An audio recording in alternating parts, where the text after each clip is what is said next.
Mr. Shadowins? Yes, Your Honor.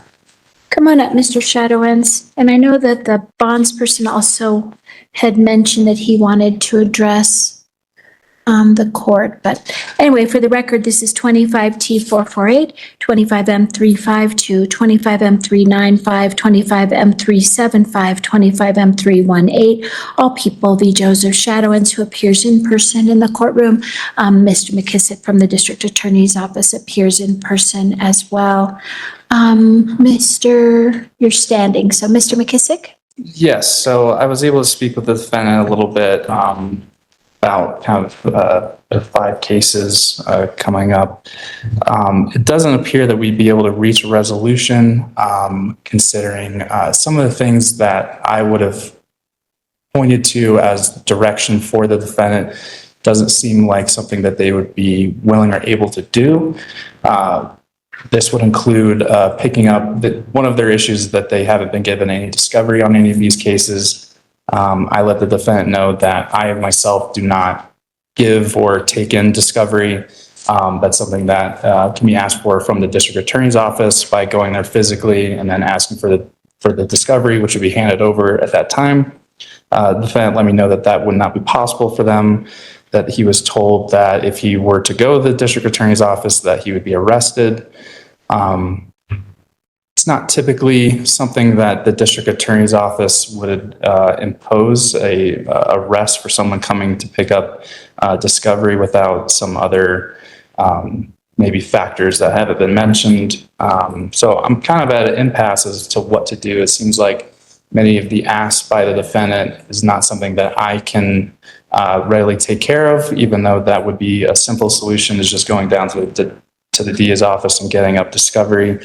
But moreover, he's asked me to take some of his own evidence, which is not something that I was willing to take at this time.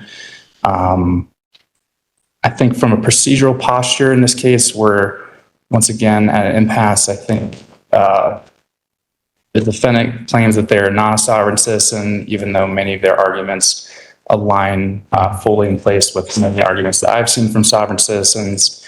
He's asking for a change of venue to a basically a court that we don't have in the state, common law court. So like I explained to them, this precedent that they're brought up is kind of their argument, or perhaps their defense. It's not a valid argument, and there's nothing that I can do as a prosecutor to have the case moved to a court that doesn't exist, essentially. So I'm not exactly sure what to do. And now, back to our defendant who claims he's not a sovereign citizen while preparing to demonstrate every sovereign citizen argument known to mankind. Okay, Mr. Shadowins. Thank you, sir. I'm here by special appearance this morning. So I am not, on and for the record, a sovereign citizen, nor have I ever been a sovereign citizen, though I agree with the state's position that many of the claims and statements I make are in alignment with that.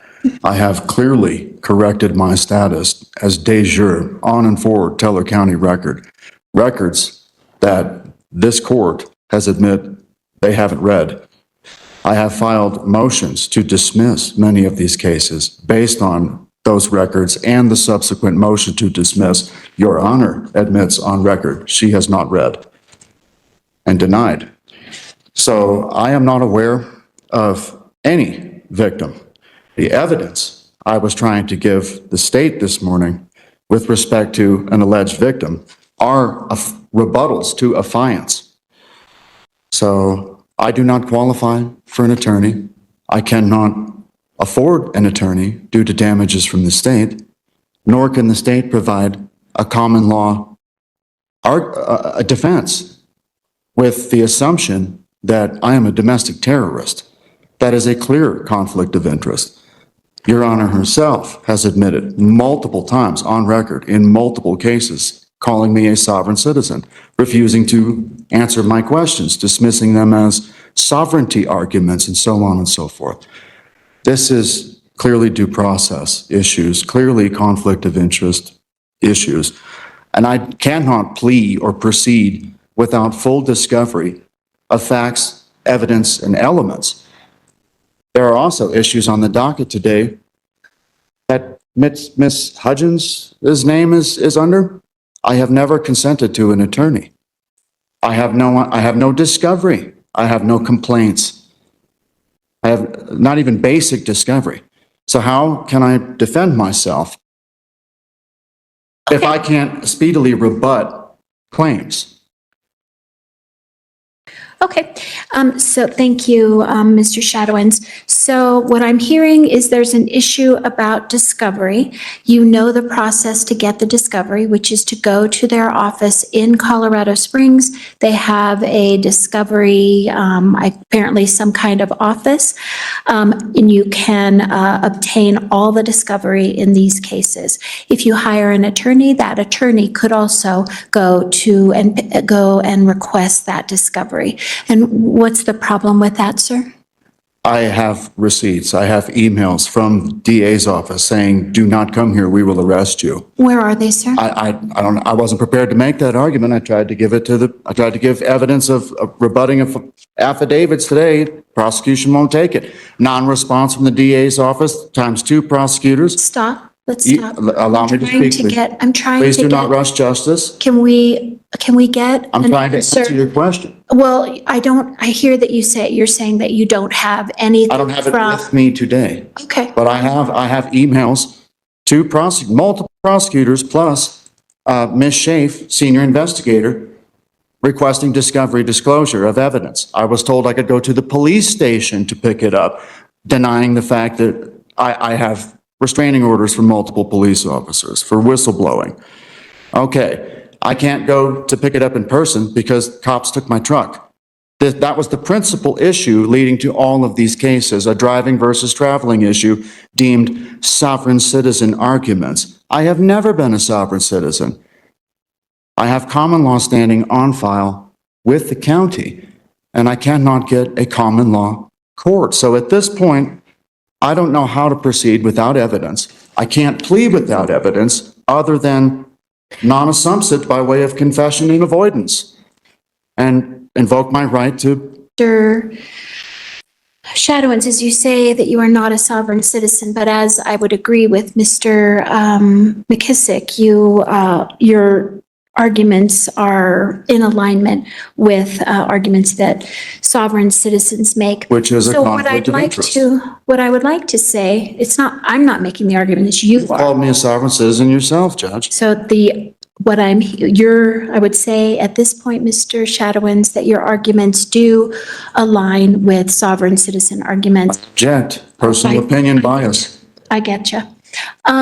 So it looks like you have someone here who perhaps could take you to the district attorney's office in Colorado Springs, although I know because of your past failures to appear, he's had to post bonds, and I think he had some questions about that. Yes, do I have clearance to not be arrested if I go and try to petition for discovery? I do not wish to motion for discovery with jurisdiction issues raised by the state not affording me the opportunity to rebut.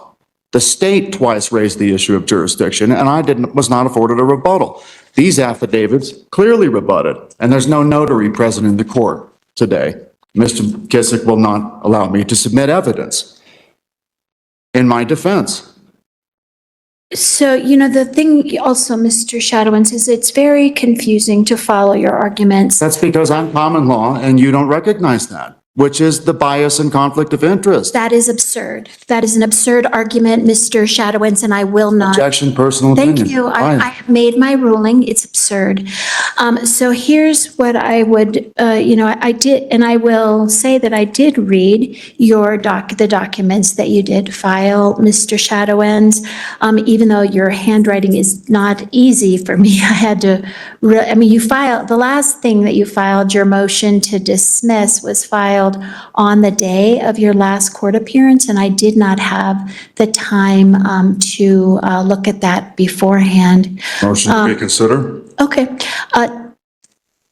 That makes no sense. Haven't ruled. You only asked to reconsider if I've already ruled. You dismissed my motion. I have not, I have. You dismissed my motion to dismiss saying that you hadn't read it. I take, The reason that I told you I hadn't read it is because it would take me some time to go through it. Understood. So I'm not I did not rule on your motion at the last Denied hearing. it. In regard to due process of law, I went through your motion for dismissal, Mr. Shadowens, and in regard to due process of law, there's really no clarity about what specifically you're concerned about, but you have, as far as due process rights to be heard and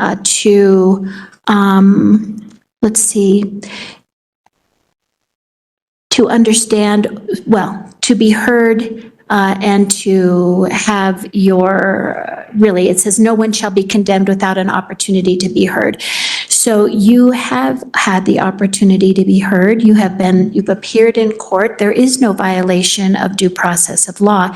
In regard to the Sixth Amendment, also I will find, as far as due process of law, if your concern is about the statute, the court is, there's nothing specifically about any of the statutes of which you're alleged to have violated, you've not said, they're not sufficiently clear to persons of ordinary intelligence to afford a practical guide for law-abiding behavior and capable of even-handed enforcement. All the statutes in these cases that have been charged as violations against you, court does find that they are sufficiently clear to persons of ordinary intelligence, and they are capable of even-handed enforcement. I don't even In know what that regard, means, Your Honor. wait, I'm responding to you raise these issues. You write due process of law with no real explanation.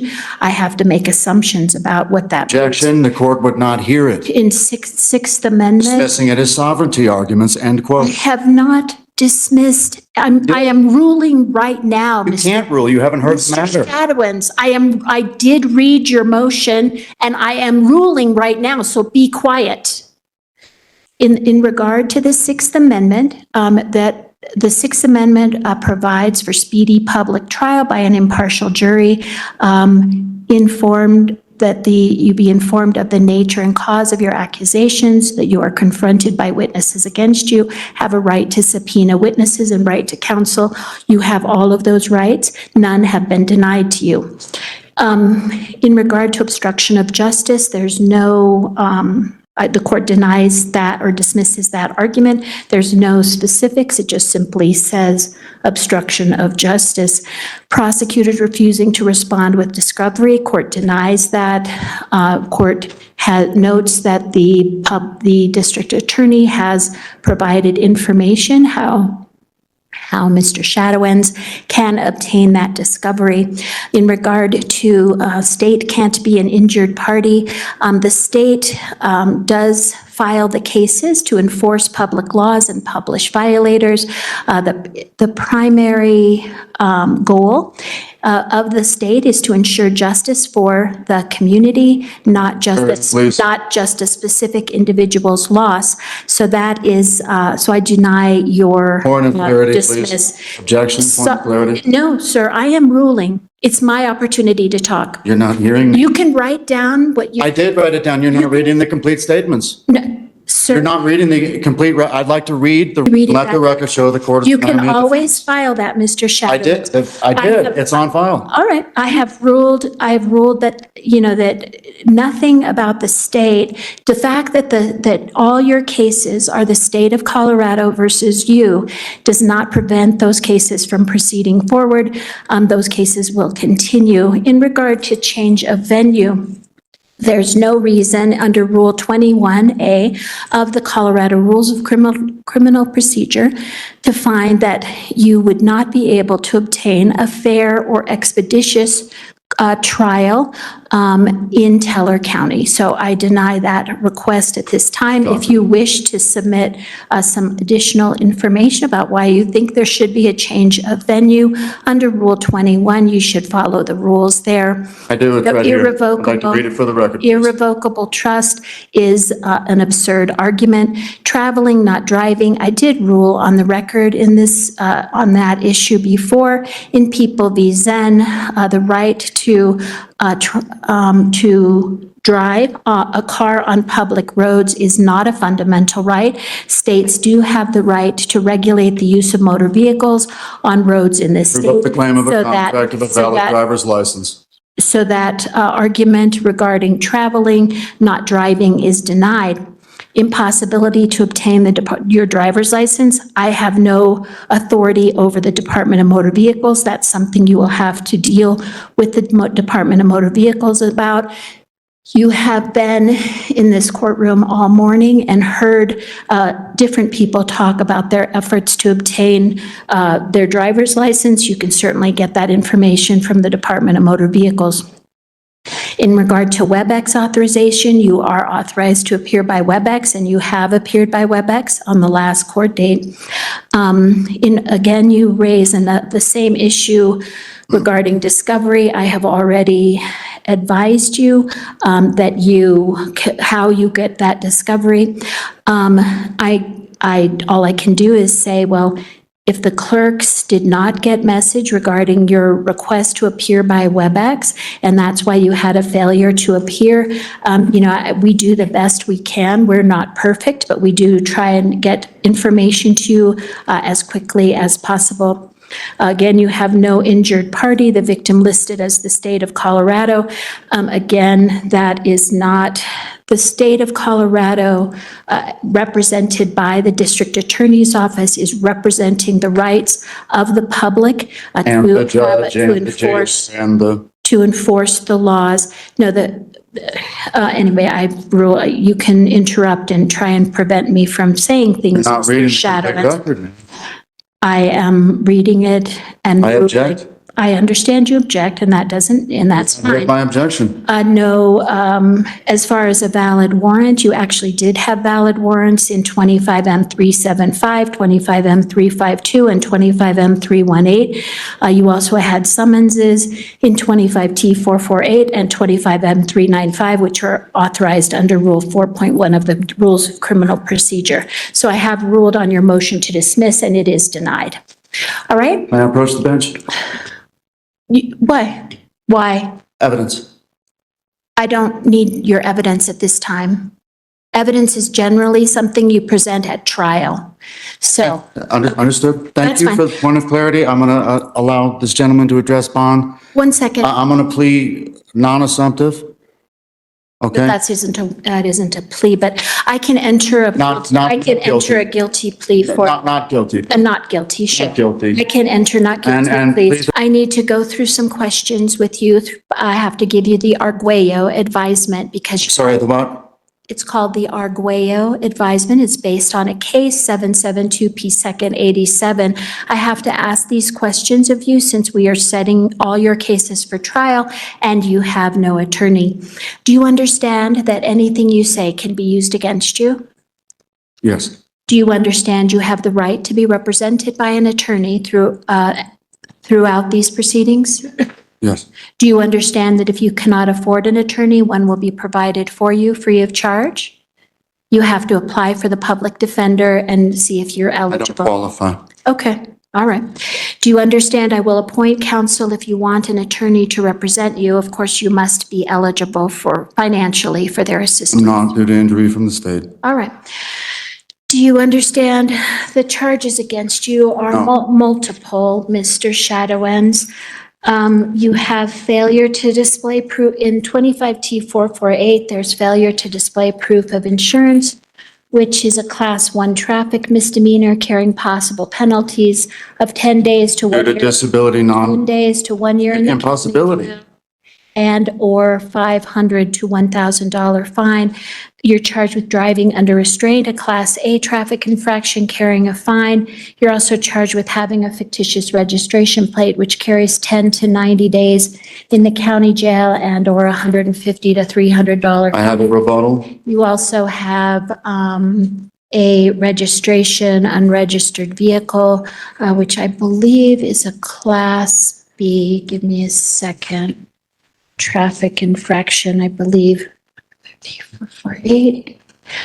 I have a rebuttal, Your Honor. No. I'd like to read a record on for the record, which reads, and I quote, I am doing the Arguello advisement, Mr. Shadowins, which means I have to go through all your I don't charges. have an attorney. in 5 I don't have an cases. attorney. I can't know, defend myself that's- on 5 cases with no evidence. That's I what- would just like to read a record. No. And get an Not- attorney. Not, Can we set the matter over when I speak to counsel, please? I have disabilities. are I'm you going really to overwhelmed. hire counsel, Mr. I can't Shadowins? hire counsel. The court said they would appoint attorney. I don't apply, I don't qualify for a public defender. I'm gonna- Even though the public defender is named on some of these cases, I've never spoken to, Your Honor. We'll take them off. We'll make sure her name is off of that. But I am right now in the midst of the Arguello advisement. We're going to set your cases for trial. You're entering not guilties. We're setting your case for trial and pretrial readiness. To do that, I have to run through these questions with you. Thank you for the in point of order clarity. to- Can we just, can I take a moment to recess, please? Why? Because I have service-connected disabilities to include PTSD and schizophrenia, and I'm extremely overwhelmed due to the nature of the adversarial nature of this proceeding. Okay, go ahead, sir. When would you like me back? You 5 minutes. I'll give you 5 minutes. To 5 minutes. To address bond, please. 5 minutes. Tell me what your name is, sir, and come on up to the podium.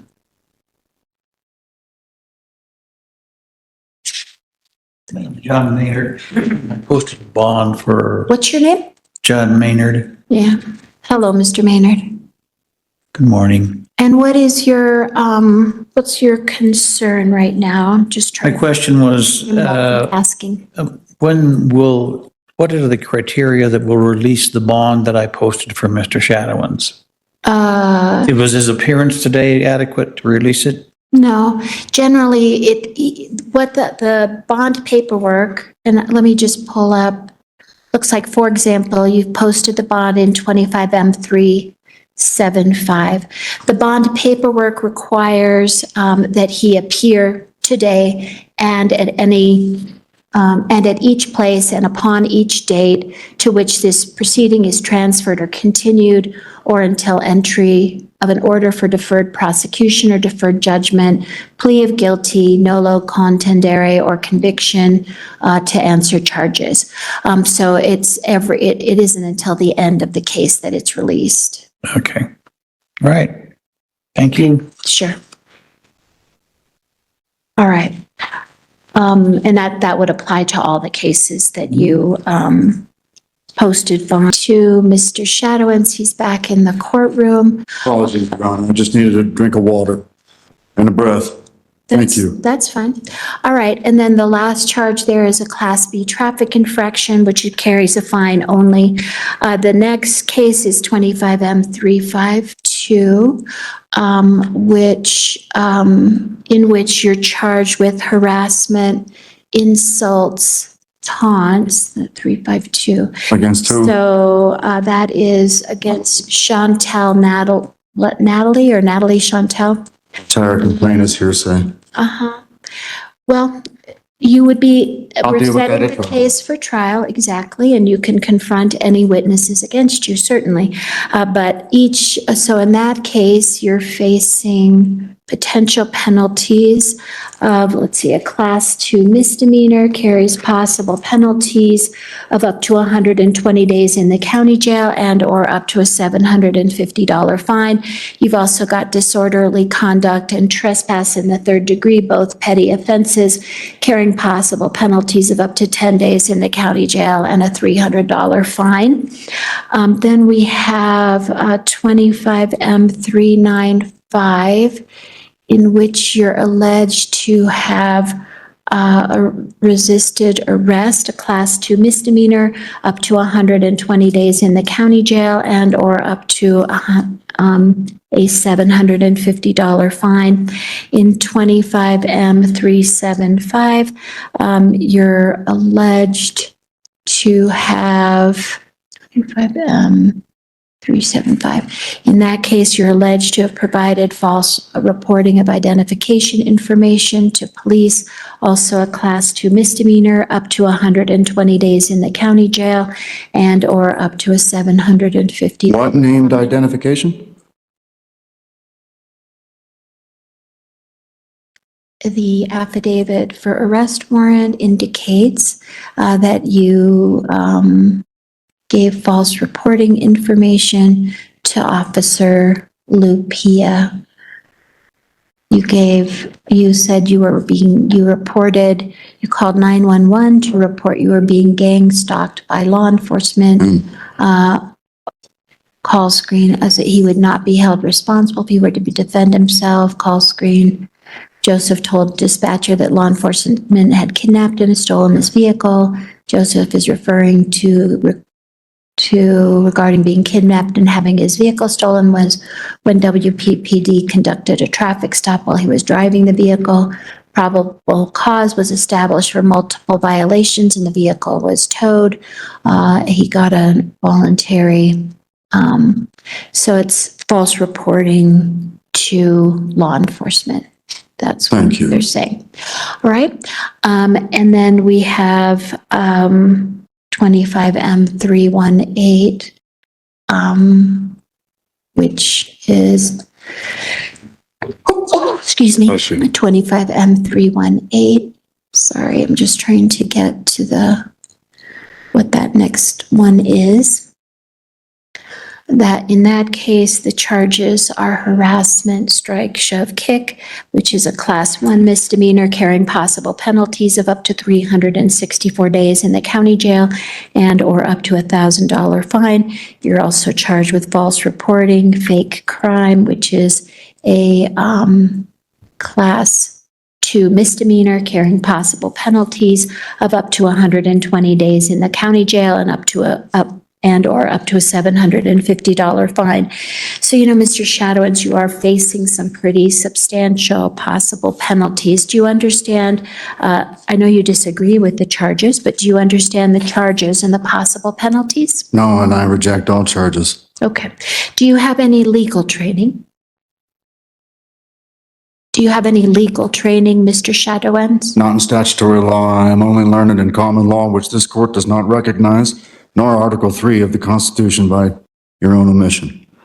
So I cannot get a fair trial in this court. Gotcha. How far have you gotten in school? I don't wish to answer any more questions. From any mental health problems? What mental health problems, sir?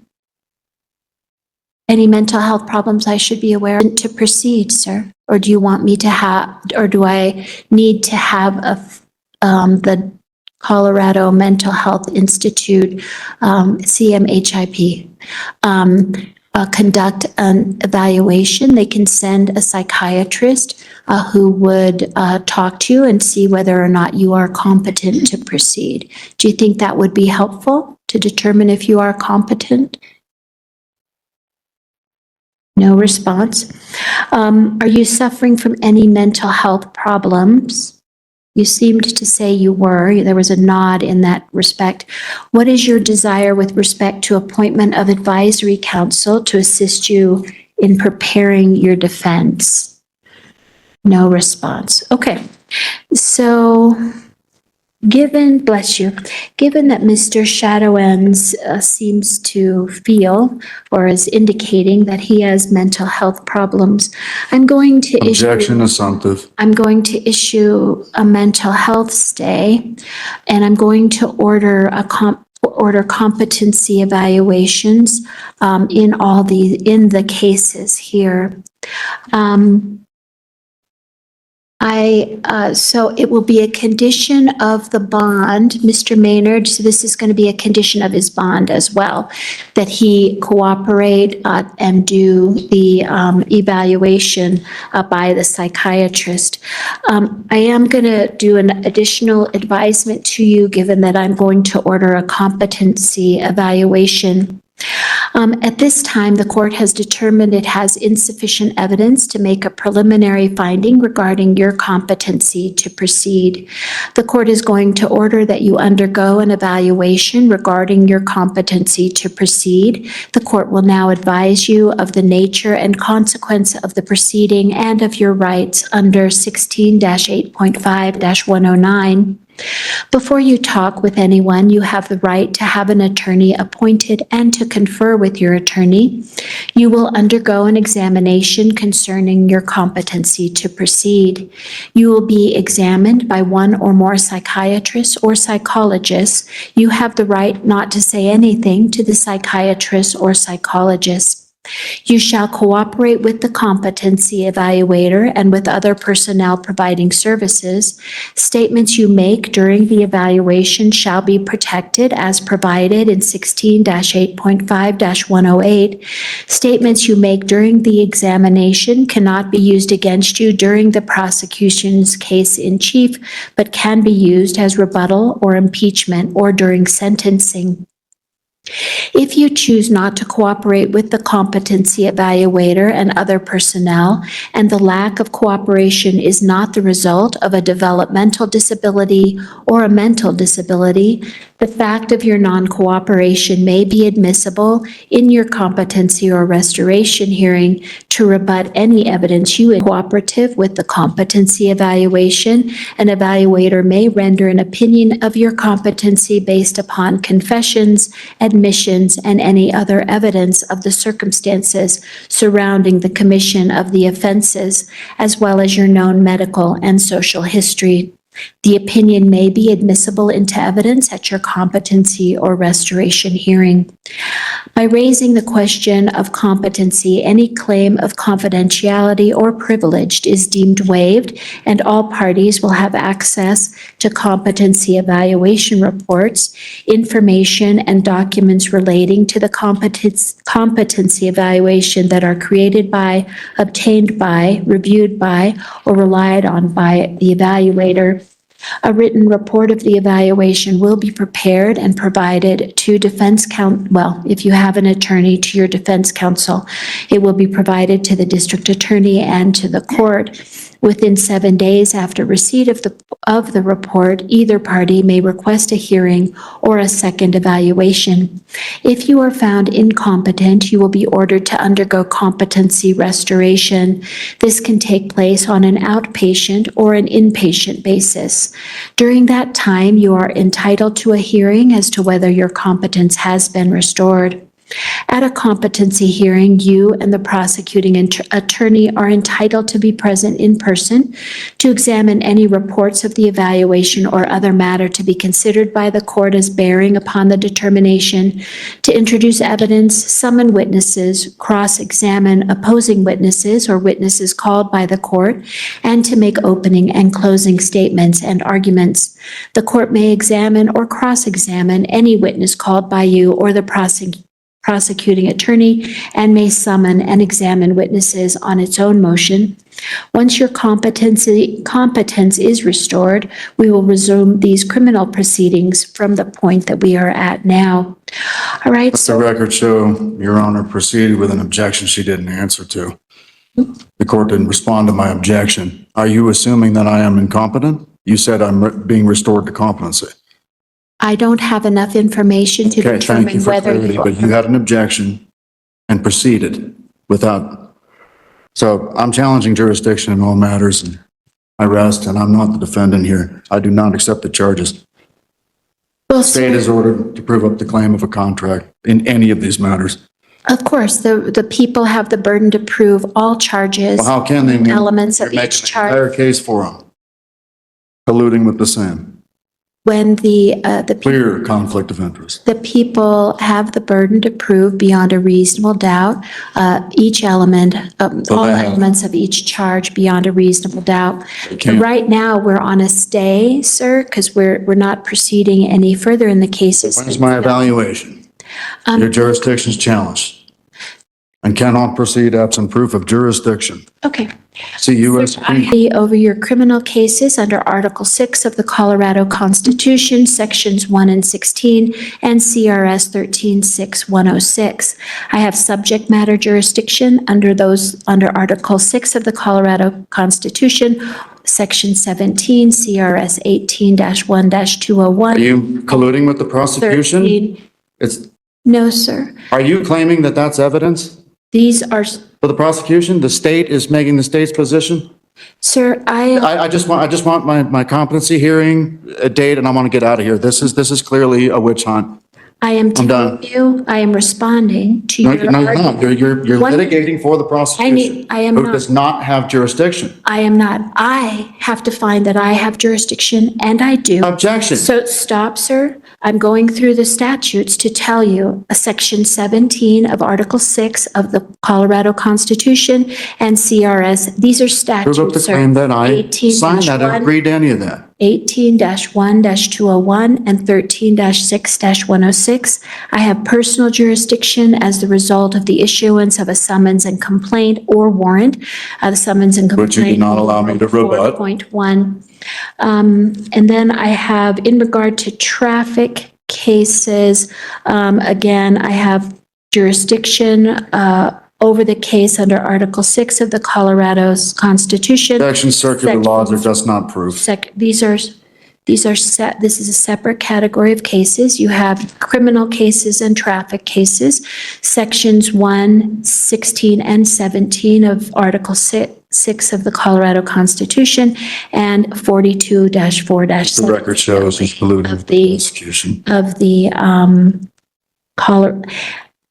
I'm not responding to that argument because Good. it's also ridiculous. You stated, Mr.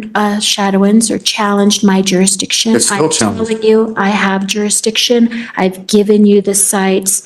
I've given you You that cannot make information. the entire case for the prosecution. The state cannot not. be a party to the state I am adjudicating and jailer, judge, jury. That's a blatant conflict of interest. I am not. Motion for change of venue. It is denied. Reconsider for motion change of venue due to blatant conflict of interest. Denied. Jurisdiction is challenged. What do I say? Not to stand mute. I have told you, Mr. Shadowins, it is my responsibility in any case that I make sure that I have jurisdiction. These are the statutes and constitutional provisions that give me jurisdiction over your cases. It will be the people's burden to prove the elements of the cases beyond a reasonable doubt. That is not my job. My job is to make sure I have jurisdiction, which I have told you that I do have. I will also I will be issuing orders for competency, what did you say to him, sir? I asked him if he wanted to Would you get in the like- fight here. Would you like to, so you're not to talk to him in here, sir. Please do not turn to him. So, Mr. Shadowins, I am going to be issuing orders for your evaluation. And it is a condition of your bond or summons that you comply with those, with the evaluator. And then if you are determined to be competent, we will then proceed forward on your cases. If you are determined not to be competent, then I will be ordering that you undergo treatment that will help restore you to competency. Any questions, Mr. Shadowins? When's the Oh, we'll set a court date. the In date for the approximate- competency? Is this a court proceeding or an evaluation with a doctor? How does It's this an work? evaluation with a doctor. And how am I supposed to get there with no conveyance? Well, they will call you and you'll have to figure that out, I guess. I'm not Consent to any of exactly this. sure. Well, it's a condition of your bond, so if you don't do it, Mr. Shadowins, I'll be revoking bond, which is not helpful to your friend who posted I those thought you- bonds. I wasn't here when you dealt with the matter. Okay. I appeared, he gets his money back. There is no bond. It's No, settled. he doesn't get his money back until the cases are concluded. I can't conclude the case if the state won't hear. But Mr. Maine, I want you to know that if you don't cooperate with your competency evaluation, that I will revoke the bonds and issue warrants for your arrest. And then you would have, Threats, duress, and coercion. I just want you to know that you told me you were not going to comply. No, I objected and you failed to rule on it. I have ruled on it. You objected and you were saying that you were not. When's the date, Your Honor? You were When's the date? You were saying that I'm you leaving. were not, you were not going to comply with the competency I evaluation. didn't say any of that. Okay. All right. The next court date will be, Ridiculous. I made no statements for this record to any effect. Well, it's all on the record, Mr. I never addressed the issue of competency. I am raising it on my own motion because I'm concerned. Just give me the date, Your Honor, please. I am concerned about your competency. I'm concerned about your competency to have a license to practice law. Thank you, sir. February 23rd at 9 a.m. So I'll be providing phone numbers and contact information for you, Mr. Shadowin. How will you be providing that? I will have, it's part of the order. I have to send it to them so they can contact you. Okay? No, it's not okay. This is a grave injustice against a disabled veteran. Shame on you. Okay. I'm trying to protect your rights. No, you're not. Because You lit fire to my rights and threw them in a trash can, and then tried to call me crazy without evidence and without a defense. thank you, Mr. Shadowins. We're done. This hearing highlights a fundamental legal issue. A defendant cannot create his own jurisdictional rules simply by refusing to recognize the court's authority. Mr. Shadowins repeatedly challenged the court's jurisdiction, invoked common law status, disputed the state's authority, and relied on arguments commonly associated with sovereign citizen theories, even while denying that label. The judge explained that the court's jurisdiction comes from the Colorado Constitution and applicable statutes, not from the defendant's personal consent.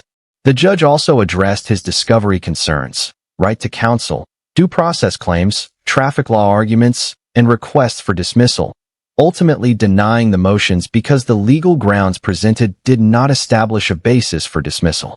The hearing then shifted when the defendant raised concerns about being overwhelmed and competency became an issue.